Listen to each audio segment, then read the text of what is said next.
Hello and welcome back to 5 and 5. We are super lucky today to have Meera Jane with us. Meera is a strategist for growth and innovation at Accenture's What If, and is co-founder for SheSays Singapore, a global women's organization. Thanks for joining us, Meera. Hello, I'm excited today. Me too.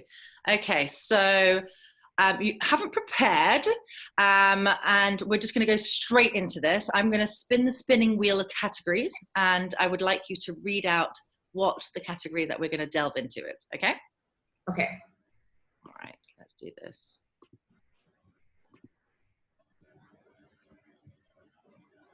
All right. Ooh, this is exciting. What's it going to land on? All the topics that we all want to talk about right now. Oh, okay. We have failure. This is a good one. All right. I like this. I like this. Okay. Okay. So, failure. What does failure mean to you? That's really interesting because I've been grappling with that topic, I think since the beginning of lockdown and maybe in the previous years. Failure to me means not hitting my goals, not disappointing my team, family, and not being successful, I think. Okay. Well, so failure and success. So what does success mean to you? So that's a big one, right? So, I mean, I think that there are two parts to me. I just, I'm Singaporean, but I've grown up overseas, and I've also had the privilege of having a very global perspective and experience. When it comes to success, I would say it's split into two things. Success is being financially stable, being successful career-wise, getting promoted, getting the right title, working for the right companies, working with the right people. Yeah. But success, I think, in 2020 for me has shifted, and it's more about being impactful, finding reward from doing good, Yeah. and helping others, and whatever a client or a person might say and tell you about what they're looking for from the work that I'm doing, it's about helping them kind of readjust their mindset a little bit to think about, you might be wanting A, but your audience and your market's actually desiring B plus C and A. So how is it that I can help you shift? So that for me is helping a client recognize that, or a team recognize that there is a bigger picture, and how can I help them do it? Okay. Well, would you mind sharing a sort of, what's been the greatest failure, or a failure that has impacted you the most? I think one of the greatest failures, this is hard because you have to talk about, having to talk about it. I would say one of the greatest failures has to be not being successful with a previous engagement or a team / project that I used to work on. I think that it was hard because there were so many different moving parts and so many people and so many different mindsets that existed within the team. But I guess one of my issues at that point was I was quite ill. So I didn't really have I was a bit scattered in terms of mind and brain. And so I had one mindset in mind, and I had one goal, and I had to achieve that goal. And I didn't really listen to the other people around me. I was so fixated on hitting what my definition of success was that I didn't necessarily hear the other voices, which I think resulted in, we still hit, the end point, but I think it impacted relationships and ways of working and efficiency in a way. Yeah. So but you've learned from that to Mm. perhaps be more open-minded or not so fixed on a goal. And so has that failure in the end been beneficial for you moving forward? Massively. And I think, but you see, this is the bit where it comes down to cultures and values. Being Singaporean, but being global, the minute that happens, it's almost like an urgency to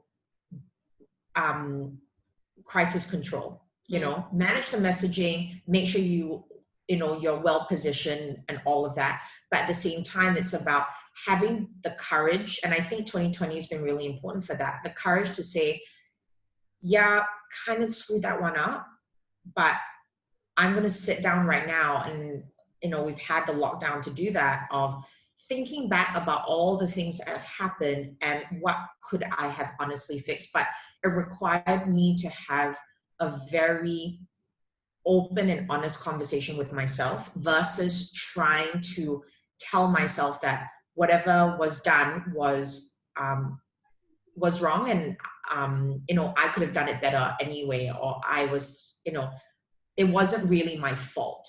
Yeah. And I think that since then, what it has done is that it's made me recognize how to, that I think one of the big takeaways for me was success is not an individual moving towards a goal, but it's about driving for consensus and making sure that your entire team feels like they're successful, that your entire team is driving impact, and it isn't necessarily just about ticking the box to get to the end goal, if that makes sense. Yeah, so it's kind of like, it's not the it's not the ends that are important, but it's the means to the ends.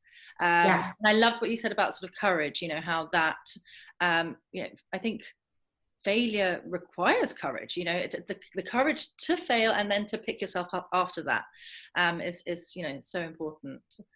Okay, so could you share, is there any sort of marketing failures that come to mind that you've seen, or I mean, and especially, I guess, sort of, this has been such a tense period, and the tone of messaging and things like that has been it's really, there are so many nuances there.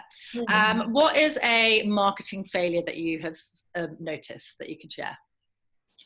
Okay, I'm gonna go controversial on two. One is commercial, one is government related.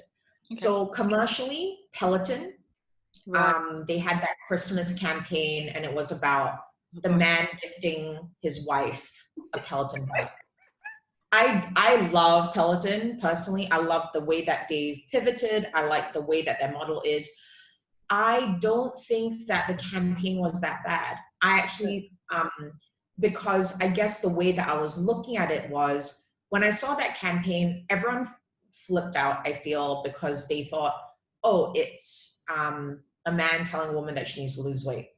But back to the failure and success and thinking and finding courage, what I did find was, when I have a lot of these long conversations in my head about kind of doing a postmortem on what's happened, it helps when I'm being active and by myself.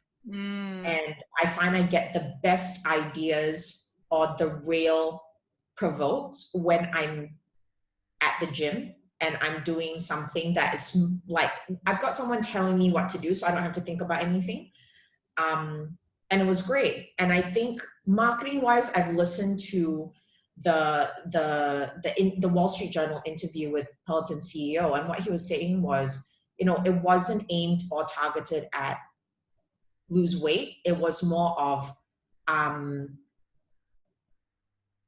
it's not about the fact that we all immediately turn to a man was telling a woman to lose weight, actually takes away that more important bit, which is, why is fitness about losing weight when fitness really should be about mental health and well-being and strength and power, right?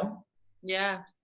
So, which I think begs the question of, is was that a misjudgment or an unconscious bias that existed amongst the community of men and women who were shouting out against it, you know? Right, yeah, absolutely. It says a lot about the interpretation that people automatically had.